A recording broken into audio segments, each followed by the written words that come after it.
Présidentielle en Côte d'Ivoire, Tidjane Thiam n'est plus français. Le 20 mars 2025, un décret officiel des autorités françaises a confirmé la rénonciation de Tidjane Thiam à sa nationalité française, une démarche essentielle pour sa candidature à l'élection présidentielle en Côte d'Ivoire prévue en octobre 2025. Cette décision de Tidjane Thiam, ancien ministre et ex-dirigeant du Crédit Suisse, qui répond aux exigences constitutionnelles du pays, suscite de vives réactions et met en lumière les débats autour de la double nationalité et de l'identité politique ivoirienne. La constitution ivoirienne stipule que tout candidat à la présidence doit être exclusivement de nationalité ivoirienne et né de parents ivoiriens d'origine. Cette disposition, souvent source de controverses, trouve ses racines dans les crises politiques du passé, notamment celle des années 1990 ou 2000 où la notion d'ivoirité a été utilisée pour exclure certains candidats. En renonçant à la nationalité française, le président du Parti démocratique de Côte d'Ivoire, PDCI, envoie un message clair sur son engagement envers son pays et sa volonté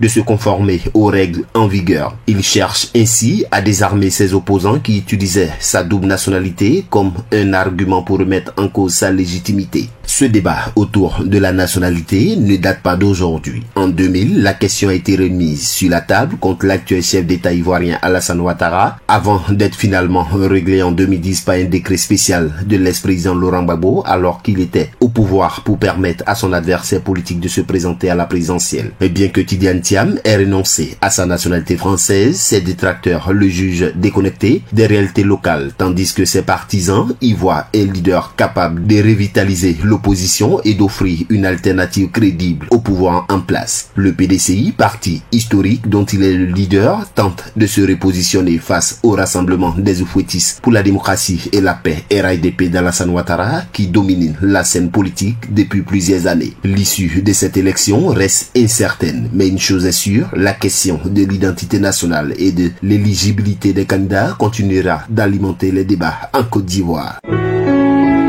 Accra, Agence Presse Radio et Audio.